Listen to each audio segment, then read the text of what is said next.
Hi there, welcome to the world of stories. Now, the world of story itself is very fascinating. In a way, you get transported from one place to another. For example, have you seen Alice in the Wonderland and Harry Potter series? They take you to the different world. And today I'm also going to tell you about the world in which days are meant for sleeping and nights are for working in the story Kingdoms of Fools by A.K. Ramanujan. So before we go about reading this chapter, I would like you to introduce its author. A.K. Ramanujan was born in Mysore. He made his mark first as an Indian English poet in the mid-1960s. Later he won enduring fame in India and abroad for his translation of classical Tamil and later of Bhakti poetry in Tamil and Kannada. Ramanujan contributed to a range of disciplines, including linguistic and cultural studies. He taught at the University of Chicago. He helped developing the South Asian Studies program. In 1976, the Indian government conferred him with the Padma Shri Award, which is the fourth highest civilization award. Now, the story Kingdom of Fool is a Kannada folktale taken from Ramanujan's folktales from India, and it talks about utopian world and tells us how delusional life can be, and it also highlights the importance of Guru in our lives. So let's read the story and find out what author wants to convey to us. In the kingdom of fools, both the king and the ministers were idiots. Idiots, who are idiots? The people who are not intelligent. So in this kingdom of fools, where the king and the ministers both were unintelligent, they did not want to run things like other kings. So they decided to change night into day and a day into night. So what was their plan? The plan was to convert a day into night and a night into day. Let's see how they did it. They ordered that everyone should be awake at night, till their fields and run their businesses only after dark, and go to bed as soon as the sun came up. Anyone who disobeyed would be punished with death. So what they did to make the day into night and the night into day, they passed the order that everyone in the kingdom would work only at night. They would not sleep at night. The farmers would do the farming at night. The businesses will be run only at night. And as the sun would rise, they have to go to sleep. And if anyone would disobey the order, he would be punished with death.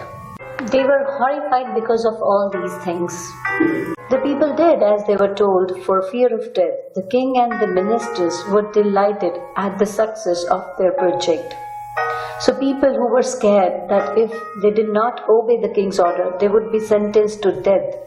And they obeyed the king's order, although it was very strange. The king and his ministers, both the fools, were very happy at that people in the kingdom were following their orders. The situation from the other side of the coin is that on one hand, the king and his ministers were being happy that their subjects are following them. But they did not see that what they were thinking inside. They were thinking that how foolish the king was, who was asking them to go against the law of nature. So one day a guru and his disciple arrived in the city. It was a beautiful city. It was broad daylight, but there was no one about. Everyone was asleep, not a mouse stirring. Even the cattle had been taught to sleep by day. So what happened one day, saint arrived in the kingdom of fools along with one of his disciples. He saw that it was a beautiful city, it was a sunny day, but could not find anyone around. They were surprised. Everyone was asleep, and the writer says that not even a mouse was stirring. Stirring means moving around. So they could not find a single mouse moving around, which means that it was so quiet as everyone, even the tiniest creature, the mice, were asleep. The people had taught their cattle to sleep during daytime. So every human as well as animals were sleeping and obeying the king's order. The two strangers were amazed by what they saw around them and wandered around the town till evening, when suddenly the whole town woke up and went about its nightly business. They were amazed means they were shocked and surprised. So these two strangers, who are these two strangers here? Yes, the guru and his disciple to the kingdom of fools were not aware that this kind of order had been passed in the city, so they were surprised to see that everyone was sleeping during the daytime. They kept on wandering around in the whole city, and as soon as it was night, everyone woke up and started doing their work. Businessmen were doing business and farmers were farming. So now, wandering about the whole city, the two men were hungry, and now that the shops were open, they went to buy some grocery. To their astonishment, they found that everything cost the same, a single dudu. Whether they bought a measure of rice or a bunch of bananas, it cost a dudu. So dudu is money in Kannada language, because it is a Kannada folk tale, so the word has come from the Kannada, and which means a single rupee. So the Guru and his disciple were hungry now, and when the shops opened at night, they went to buy groceries. And why they were surprised? Yes, because everything cost to them is just 1 rupee. Whether they bought rice, whether they bought bananas, whatever they bought, it was only of 1 rupee. So everything was at the same price in the kingdom of fools. The Guru and his disciple were delighted. They had never heard of anything like this. They could buy all the food they wanted for a rupee. So what they didn't hear of? They didn't hear of that they could buy anything in just 1 rupee. Things are very cheap over there, and they priced the same for everything. When they had cooked and eaten, the Guru realized that this was a kingdom of fools and it would not be a good idea for them to stay there. So when they had finished their cooking and eating, Guru thought something, and he realized that this kingdom was a kingdom of fools, and he thought that it would not be a good idea for them to stay there. He thought that if they stayed there, something wrong would happen to them, so he decided to not to stay and he would leave soon. This is no place for us, let's go, he said to his disciple. So the Guru understood the point that this kingdom was of fools, so he tried to convince his disciple that that place was not right for them and urged him to leave the place at once. But the disciple did not want to leave the place. Everything was cheap there, all he wanted was good cheap food. So this disciple was a foodie type. He loved to eat, and that is why he did not want to leave the place, because the food was cheap there. He could buy anything for 1 rupee and could eat any amount of food. So that is why he wanted to stay there. The Guru said, they are all fools, this won't last very long, and you can tell what they will do to you next. So Guru tried to make his disciple understand and told him that everyone out there was a fool and was very dangerous. So the kingdom would not last for a long time and they could harm them too. So better we should leave the place at once. The disciple would not listen to the Guru's wisdom. He wanted to stay. So this disciple was not as intelligent as Guru. He was not far-sighted like his Guru and could not understand what his Guru was trying to do with him. He was trying to save his life, but he wanted to live there only and enjoy the cheap food. The Guru finally gave up and said, do what you want, I'm going, and left. So the Guru left alone, leaving his disciple behind. The disciple stayed on, ate his fill every day, bananas and ghee and rice and wheat, and grew fat like a street-side sacred bull. So this disciple did not go with his Guru. He stayed back in the kingdom of fools, and every day he would eat a lot of food, due to which he became fat, as huge as a bull. One bright day, a thief broke into rich merchant's house. He made a hole in the wall and sneaked in. So one day a thief entered a merchant's house. He made a hole in the wall to gain access, and when he was about to move out of the house, after looting all things, the wall of old house collapsed on his head and killed him on the spot. So while he was carrying out his loot outside, the wall broke and fell on his hand, and he passed away on the spot. His brother ran to the king and complained, Your Highness, when my brother was pursuing his ancient trade, a wall fell on him and killed him. The merchant is to blame. He should have built a good strong wall. You must punish the wrongdoer and compensate the family for this injustice. So pursuing means follow, and ancient trade refers to theft here.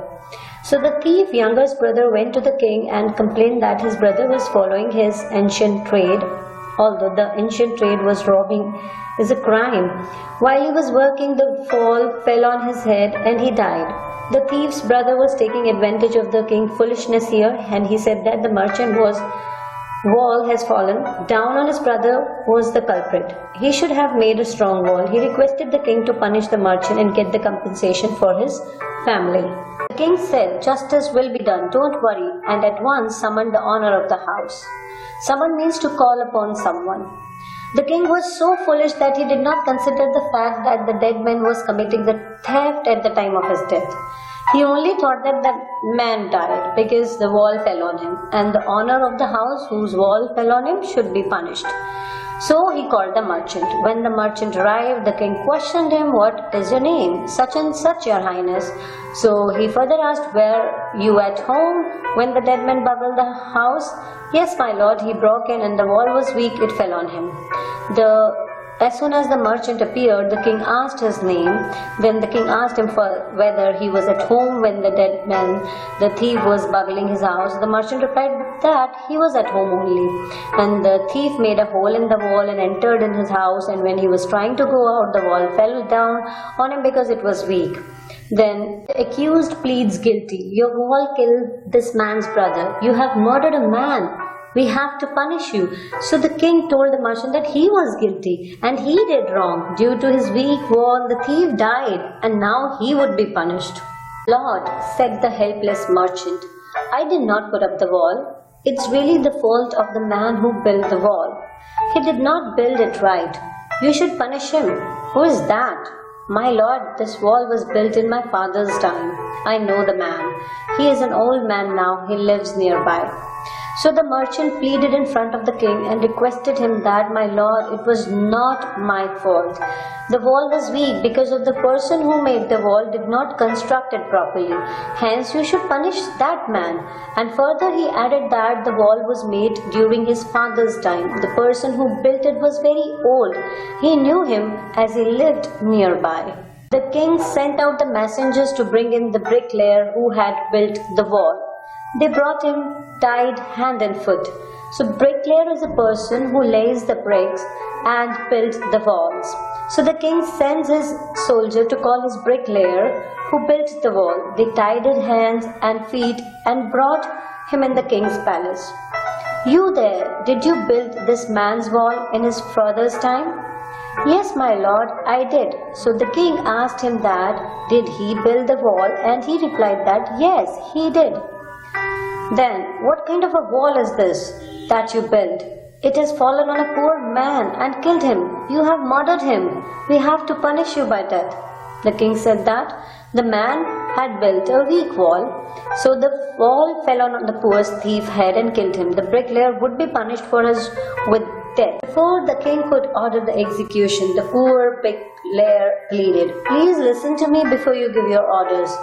It's true that I built this wall and it was no good, but that was because my mind was not on it. I remember very well a dancing girl who was walking up and down that street all day with her ankles jiggling and could not keep my eyes or my mind on the wall I was building. You must get that dancing girl. I know where she lives." So like everyone is passing on the blame, so does this poor man. When the king was about to pass an order to execute the bricklayer, he requested the king to listen to him. He agreed that he did not make the wall properly. It was because of a girl who was roaming around in the street and her anklets were making a jingling sound. Due to her anklets' jingle sound, he was not able to concentrate on his work and so built a weak wall. It was his excuse he gave, and he said it was not his mistake. It was the fault of that girl who roamed around here and there up and down the street. So he added that he knew where this dancing girl lived and we should call that lady on the court. She should be punished instead of him. The dancing girl, now an old woman, came trembling to the court. "Did you walk up and down that street many years ago while this poor man was building a wall? Did you see him?" "Yes, my lord, I remember it very well." "So, you did walk up and down with your anklets jingling? You were young and you distracted him, so he built a bad wall. It has fallen on a poor burglar and killed him. You have killed an innocent man. You will have to be punished." So, the dancing girl had become an old woman and she was trembling as she entered the court. The king asked her that many years ago was she dancing and roaming around the lane while the bricklayer was constructing the wall. Her movement distracted him. She confirmed him, and he told her that as she was roaming here and there, her anklets jingling, it distracted the bricklayer. Due to this, he could not do his work properly. He built a bad wall which fell on the thief, and he was killed. It was because of her that the thief was died, and she would be punished for death. She thought for a minute and said, "My lord, wait, I know why I was walking up and down that street. I had given some gold to the goldsmith to make some jewelry for me. He was a lazy scoundrel. He made so many excuses, said he would give it now and he would give it then, and so on all day. He made me walk up and down to his house a dozen times." So goldsmith, do you know who is goldsmith? Is a person who makes ornaments out of gold, and a scoundrel is a dishonest person. So now the dancing girl also thought of something for a while, and she transferred the blame onto another person. She said that she was roaming around in this lane again and again because she had to visit a goldsmith, and she had given some gold to him to make jewelry out of it, and he was a dishonest person. He was making excuses, not giving her jewelry on time, and that is why she kept moving up and down the street all day that day. So it was not her fault, it was the fault of goldsmith who made her walk up and down the street that day, and due to that bricklayer could not build that wall, and the wall fallen on that thief. So who's to be punished here? That goldsmith. So who are bailiffs here? A bailiff is a law officer who makes sure that the decision of the court are obeyed. So these bailiffs in the king's court went in search of the goldsmith and brought him to the court. The goldsmith was hiding inside his shop as he feared being arrested. When he was brought in front of the king, he told his side of story. Now he was also trying to transfer his accusation to someone else. "So, my lord," he said, "I am poor goldsmith. It's true I made this dancer come many times to my door. I gave her excuses because I couldn't finish making her jewelry before I finished the rich merchant's orders. They had a wedding coming and they would not wait. You know how impatient rich men are." He said that the dancing girl was right. He made many excuses and made her visit his shop again and again, but it was not his fault.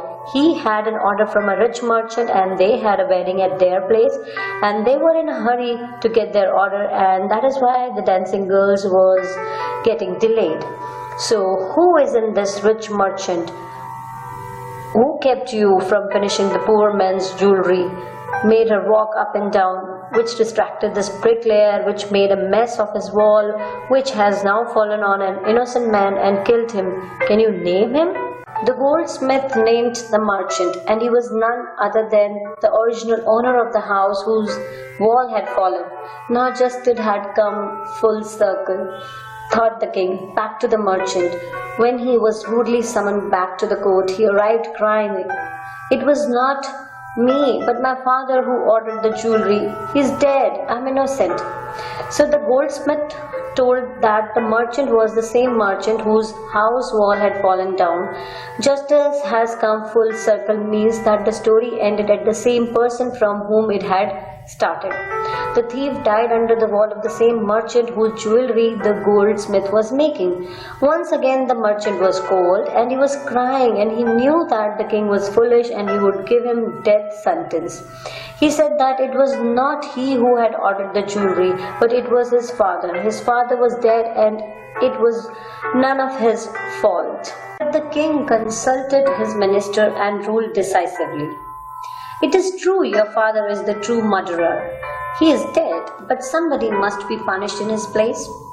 You have inherited everything from that criminal father of yours, his riches as well as his sins. I knew at once, even when I first set eyes on you, that you were at the root of this horrible crime. You must die."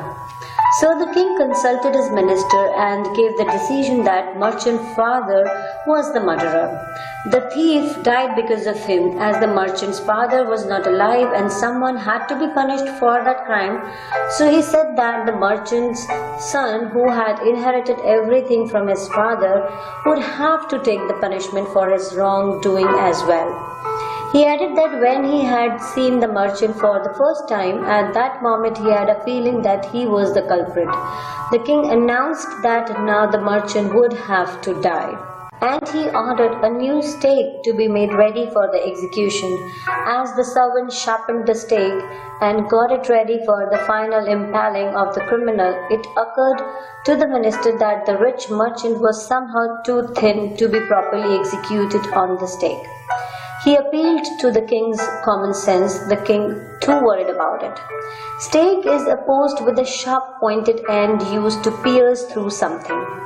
Execution is an official killing of someone. Impaling means to push a sharp pointed post through something. So when this new weapon was getting ready, the minister felt that the merchant was very thin and he could not be executed in this way. He told this to the king, and king got worried. "What shall we do?" he said, when suddenly it struck him that all they needed to do was to find a man fat enough to fit the stake. So the king got an idea that they should catch hold of a man who was fat enough to be executed with the stake. The merchant would not be put to death because he was too thin to be executed with a stake, and they thought of punishing another person instead of merchant. How foolish they were! One who was fat enough to be executed with a stake. The servants were immediately sent all over the town looking for a man who would fit the stake, and their eyes fell on the disciple who had fattened himself for months on bananas and rice and wheat and ghee. So the finally king sent his servants around the kingdom to look for a man who was fat enough to be executed with that stake. They found the Guru's disciple who had become very fat because of overeating, because he was getting everything for cheap. "What have I done wrong? I'm innocent. I'm sannyasi." That may be true, but it's the royal decree that we should find a man fat enough to fit the stake, they said, and carried him to the place of execution. So the disciple said that he was a sannyasi and he had not done anything wrong to anyone. He was innocent. Then why were they taking him? The king's servants said that he was innocent, but they were ordered to catch hold of a fat man who could be executed with the stake, and he was fit for it, and that is why they were taking him along. He remembered his wise Guru's words, "This is a city of fools. You don't know what they will do next." The disciple is reminded of his Guru. Guruji, who was a wise man, had told him that it was a city of fools and they could harm him. Now they were taking him along to execute him. The Guru saw everything in a vision. He had magic powers. He could see far and he could see the future, as he could see the present and the past. So the Guru could visualize the disciple's message due to his magical power. He could see everything. He could see the future, the present, and the past. He could see everything in the vision. While he was waiting for death, he prayed to his Guru in his heart, asking him to hear his cry wherever he was. So the helpless disciple prayed to his Guru and asked him to come to his rescue. He arrived at once to save his disciple, who had got himself into such a scrape through love of food. Scrape means a difficult situation that one has got into.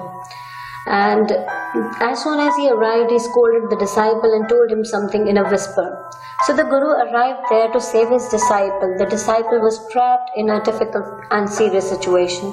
They were about to execute him, although he had done nothing wrong to anyone. So the Guru came to rescue him for this situation. And as the Guru met this disciple, he scolded him because he did not obey him and stayed back. He whispered something in his ear. Then he went to the king and addressed him. "O wisest of kings, who is greater, the Guru or the disciple?" "Of course the Guru, no doubt about it. Why do you ask?" "Then put me to the stake first. Put my disciple to death after me." So Guru tried to trap the king in his word. He asked him whether he was greater or his disciple. And the obvious reply was, Guru was greater, the king replied. The Guru said that for this reason the king must execute him before executing his disciple. When the disciple heard this, he understood and began to clamor. "Me first, you brought me here first, put me to death first, not him."